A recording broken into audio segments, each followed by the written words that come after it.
Perkenalkan, nama saya Wahyu Trisno Mukti. Saya dari kelas akuntansi 23A. Saya akan menjelaskan mengenai siklus pendapatan pada sistem informasi akuntansi. Jadi, siklus pendapatan dalam sistem informasi akuntansi sendiri adalah rangkaian aktivitas atau proses bisnis yang dimulai dari penerimaan pesanan, penjualan, pengiriman barang atau jasa, penagihan kepada pelanggan, hingga penerimaan pembayaran. Nah, jadi siklus ini mencakup semua langkah-langkah yang memastikan bahwa perusahaan ini memperoleh pendapatan dari kegiatan operasionalnya secara efektif dan akurat. Menurut Rumni dan Steinberg sendiri pada tahun 2018, dalam bukunya Accounting Information System, siklus pendapatan adalah rangkaian proses bisnis yang melibatkan kegiatan penjualan barang atau jasa dan penerimaan pembayaran dari pelanggan. Nah, siklus ini sendiri mencakup langkah-langkah mulai dari menerima pesanan, pengiriman produk, penagihan, hingga pencatatan pembayaran untuk memastikan pendapatan diakui secara akurat dan tepat waktu. Selanjutnya, tujuan dari siklus pendapatan ini sendiri adalah menghasilkan pendapatan secara efektif. Nah, memastikan proses penjualan produk atau jasa itu berjalan dengan lancar sehingga perusahaan dapat memperoleh pendapatan sesuai dengan target yang diinginkan oleh perusahaan. Selanjutnya tuh ada mencatat transaksi dengan akurat. Nah, ini sendiri menjamin semua transaksi penjualan dan penerimaan pembayaran dicatat dengan benar dalam sistem akuntansi untuk laporan keuangan yang valid.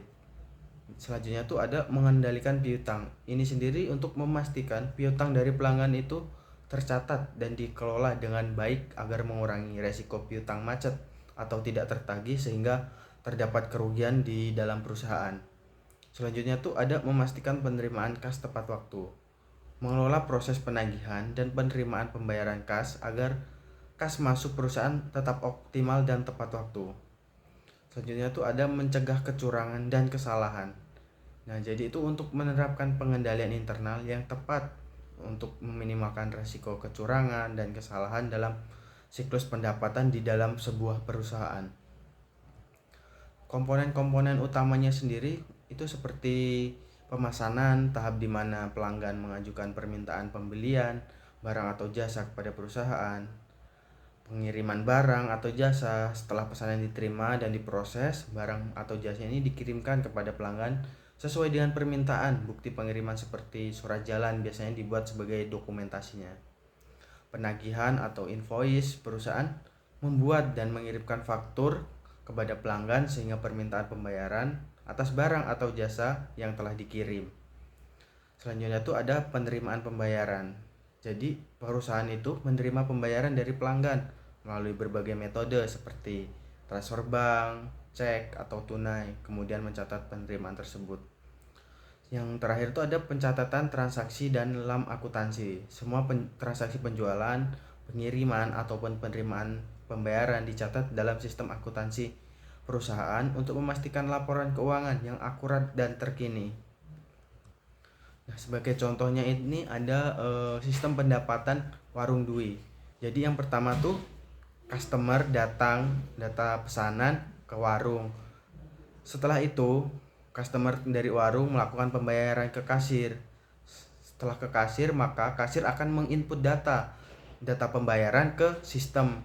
Selanjutnya sistem itu akan melakukan rekap data kas harian atau pendapatan pada hari itu ke kas harian mereka.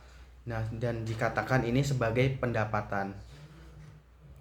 Nah, jadi siklus pendapatan ini adalah proses penting dalam bisnis yang mencakup rangkaian aktivitas mulai dari pemesanan, pengiriman, barang atau jasa, penagihan, hingga untuk penerimaan pembayaran.